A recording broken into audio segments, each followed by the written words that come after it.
लोगों का दावीज था कि पिंगबोचे मोनेस्ट्री में एक येटी की खोपड़ी रखी हुई है। जब येटी एक्सपीडिशंस वहां पहुंचते तो वो इस मोनेस्ट्री में जाकर उस खोपड़ी को देखते। सन 1937 में सिर्फ एक साल के अंदर तकरीबन 7 एक्सपीडिशंस को ऐसे फुटप्रिंट्स मिले जिन्हें वो येटी के निशान कहते थे। असल में येटी की कहानियां हजारों साल पुरानी हैं और कुछ फ्री ऑथरेस्ट एरा के भी कहानियां हैं जो चली आ रही हैं। रेगुलेशंस बनाई जाने का एक मतलब जरूर था। नेपाल और अमेरिका की सरकार को लगता था कि येटी रियल हो सकता।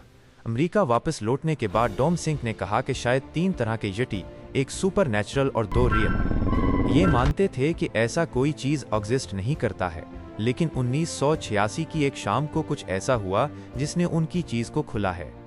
दोस्तों, साल 2008 की बात है। अरुणाचल प्रदेश में 12,000 फुट की ऊंचाई पर इंडियन आर्मी का एक मिलिट्री कैंप और उसके लिए सड़क बनाई जा रही है। यही काम करने वाला एक मजदूर यहाँ से पैदल चलकर लोकल मार्केट तक जाता है। अपना सामान खरीदकर अंधेरा होने से पहले वो मार्केट से वापस ऊपर मिलिट्री कैंप जाने के लिए निकलता है।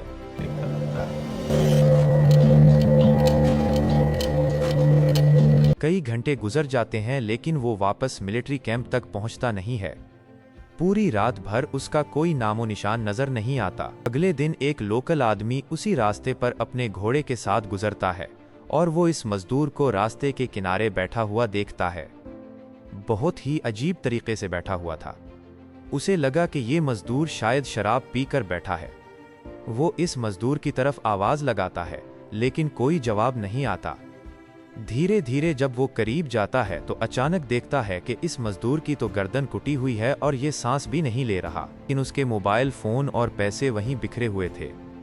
ये किसी चोरी या लूट मार की वारदात नहीं हो सकती, क्योंकि अगर चोरी हुई होती तो पैसे जरूर ले जाए जाते। उसकी गर्दन को देखकर भी ऐसा नहीं लगता कि किसी एक्सीडेंट की वजह से टूटी हो।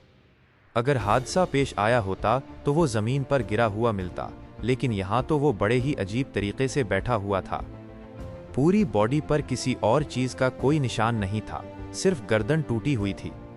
बाद में जब उसे डॉक्टरों के पास ले जाया गया तो डॉक्टरों ने कहा कि जिस तरीके से गर्दन टूटी है वो किसी भी इंसान के लिए तोड़ना बहुत मुश्किल है, क्योंकि इसके लिए बहुत ज्यादा फोर्स चाहिए होती है। ये किसी जंगली जानवर का भी काम नहीं लगता, क्योंकि जिस्म पर कहीं भी पंजों के निशानात मौजूद नहीं थे, सिर्फ गर्दन टूटी हुई थी। लोकल लोग बताते हैं कि जब पुलिस बुलाई गई तो उन्हें उस लाश के ऊपर से एक बाल मिला। जब इस बाल को चेक कराया गया तो ये ना तो किसी इंसान का बाल निकला और ना ही किसी जानवर का। पुलिस को वहां पर एक फिट प्रिंट भी मिला, जिसे देखकर लोकल लोगों ने कहा कि ये तो येटी का फिट प्रिंट है।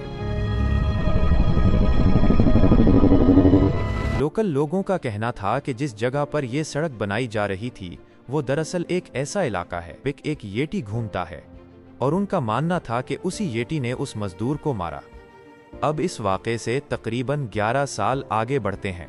29 अप्रैल 2019 को इंडियन आर्मी अपने ट्विटर हैंडल से एक ट्वीट करती है।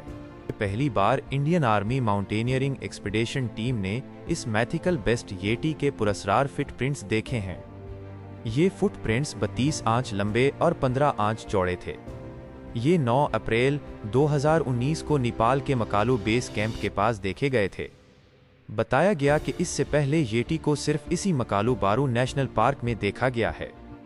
इंडियन आर्मी ने यह भी कहा कि इस एविडेंस को फोटोग्राफ कर लिया गया है और साइंटिफिक एवेल्युएशन के लिए ये तमाम मवाद माहिरीन के हवाले कर दिया गया है। लेकिन आखिर हकीकत क्या है? आपने सोशल मीडिया पर येटी का जिक्र तो बहुत सुना होगा, मगर सवाल ये है कि क्या वाकई इसके वजूद का कोई साइंसी सबूत मौजूद है? ऑफ एक्सिस्ट करता है येटी के होने का? क्या ये सच में कोई मिस्टिकल बेशिट है या सिर्फ कोई जानवर जिसे गलत समझ लिया जाता है? आइए दोस्तों, येटी के रहस्य की पूरी कहानी आज की इस वीडियो में। येटी या येती, आपने येटी का फुटप्रिंट देखा है? The huge hairy monster has been spotted walking across Asian mountains from China to the Himalayas. Incredible claim by a respected Oxford researcher. He says he has proof that the Yeti, the abominable snowman of the Himalayas, is in fact real.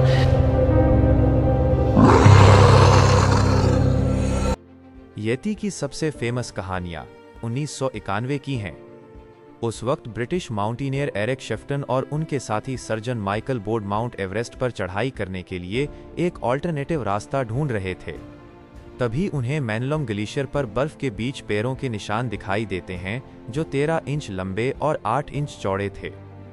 ये निशान इंसानों के पैरों जैसे लगते थे, लेकिन size में बहुत बड़े थे। एरिक के पास साइज मापने के लिए कोई इक्विपमेंट नहीं थी, इसलिए उसने बगल में एक कुल्हाड़ी रख दी और इन निशानात की तस्वीरें ले लें। ये फोटोज इतनी पॉपुलर हो गईं कि दुनिया भर के अखबारों और मैगजीन्स में शाया हुईं। दुनिया भर के लोग उनसे फैसिनेट हो गए और उन्हें यटी के सच होने का एक मजबूत सबूत माना जाने लगा। तस्वीरों के पब्लिश होने के बाद एक रश शुरू हो जाती है। दुनिया के कोने कोने से अलग अलग देशों के लोग हिमालय की पहाड़ियों में आते हैं यटी की खोज करने के लिए। सब इस उम्मीद में होते हैं कि वो पहले इंसान बनेंगे जो यटी को खोज निकालने वाले हैं। The search has taken him into some of the most spectacular scenic areas of the world, to breathtaking vistas of natural beauty. लेकिन ये यटी निकला कैसा है? जिन लोगों ने यटी को देखने का क्लेम किया है, उनकी डिस्क्रिप्शंस में कई चीजें कॉमन मिलती हैं। उनके मुताबिक ये एक बड़ा सा ऐप जैसा क्रिएचर है जो साइज में इंसानों से बड़ा होता है। इसकी लंबी लंबी आर्म्स होती हैं, काफी पावरफुल छाती और पेट, और उसकी हाइट 7 से 8 फीट तक बताई जाती है। इसका वजन 90 से 180 किलो तक हो सकता है। कोटान के लोगों ने बीबीसी को बताया कि चेहरे को छोड़कर उसके बाकी जिस्म पर रेडिश ब्राउन या ग्रीन ब्लैक कलर के लंबे बाल होते हैं। अपने जिस्म को ये मोड़ नहीं सकता, यानी पीछे मुड़कर नहीं देख सकता। ये सीधा होकर 2 पैरों पर चलता है और जंगलों में अपने हाथ पांव की मदद से एक दरख्त से दूसरे दरख्त पर जाता है। लोगों के मुताबिक ये अपने हाथ में एक बड़ा पत्थर भी लिए होता है, जिसे हथियार के तौर पर इस्तेमाल करता है।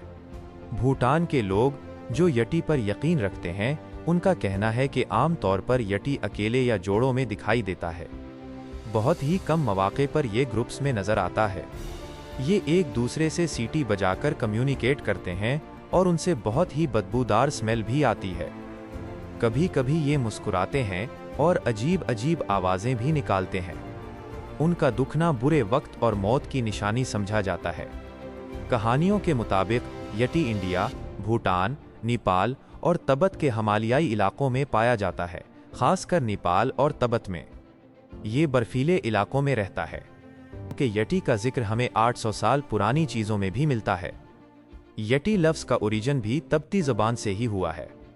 यटी वर्ड आता है शेरबा के लफ्ज येती से, जिसका मतलब होता है चट्टानों में घूमने वाला रीछ या लीफ डिवीलिंग बेयर।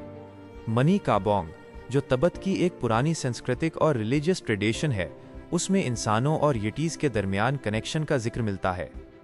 ये एक माइथोलॉजिकल कहानी है जो वहां पर मेंशन की गई है, जिसके इंसार खोदे सुथर मनकी से मखवाद ने मेडिटेशन करने के लिए तिब्बत के जंगल में गए।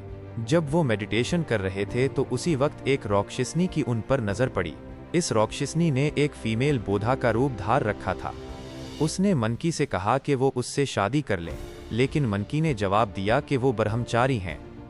राक्षसनी ने मनकी से कहा कि अगर वो उससे शादी नहीं करेंगे तो वो एक राक्षस से शादी कर लेगी। फिर उनके ऐसे मॉन्स्टर बच्चे पैदा होंगे जो सब कुछ तबाह बर्बाद कर डालेंगे। ये सुनकर मनकी मजबूर हो गए और उन्होंने राक्षसनी से शादी कर ली। उस शादी से 6 मनकी ह्यूमन बच्चे पैदा हुए। वक्त के साथ साथ उनकी नस्लें बढ़ती रहीं। नस्ल दर नस्ल ये बच्चे इंसानों की सूरत इख्तियार करने लगे। आखिरकार उन्हीं नस्लों से असल इंसान पैदा हुए। पहली की जनरेशन के लोग पूरी इंसान नहीं थे और उनमें से ही एक जनरेशन थी। येटी कहानी के अनुसार येटी और इंसानों के इंसिस्टर्स एक ही है, लेकिन येटी पूरी तरीके से इंसान नहीं बनता है। मतलब में येटी की कहानियां हजारों साल पुरानी थी। कदीम सोसाइटीज़ और मज़ाहिब में कुछ ग्रोह ऐसे भी थे जो खौफनाक मखलूक़ात या गैर इंसानी क़ुव्वतों की पूजा करते थे। 1978 में कई स्कॉलर्स ने मिलकर एक किताब शाया की जिसका नाम हिमालय एंथ्रोपोलॉजी था। इस किताब में बताया गया है कि तिब्बती मज़ाहिब और जादवी रसूमात मैजिकल रिचुअल्स में कभी कभार येटी के आज़ा को इस्तेमाल किया जाता रहा। इस किताब में कई हैरानकुन तारीख़ी हक़ाइक़ भी दर्ज हैं। मसलन सदियों पहले येटी की कहानियां इतनी मशहूर थीं कि जब सिकंदर आजम अलेक्जेंडर द ग्रेट ने 326 कब्ल मसीह में भारत के कुछ हिस्सों पर कब्जा किया तो उसने भी मकामी लोगों से येटी को देखने की ख्वाहिश जाहिर की थी।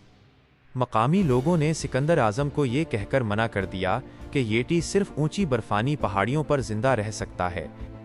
अगर हम जदीद ज़माने की बात करें तो येटी जैसे क्रीचर को देखने का सबसे पहला वाक़या 1832 में रिकॉर्ड हुआ। बरतानवी नेचुरलिस्ट ब्रायन हॉटन हॉडसन ने अपने एक आर्टिकल में, जो journal of the Asiatic Society of Bengal में शाया हुआ था, ये बयान किया कि उसका सामना एक बड़े गैर इंसानी मखलूक से हुआ। उस मखलूक का पूरा जिस्म गहरे काले बालों से ढका हुआ था और वो दूर से बिल्कुल इंसान और बंदर के बीच की शक्ल में दिखाई देती थी। तो दोस्तों, आखिर सच क्या है? क्या वाकई बर्फीले पहाड़ों में कोई ऐसी मखलूक जिंदा है, या ये सब सदियों पुरानी कहानियों का वहम है? फैसला आपके हाथ में है। कमेंट में बताइए, आप येटी के वजूद पर यकीन रखते हैं या नहीं? मिलते हैं अगली वीडियो में एक और नए राज के साथ।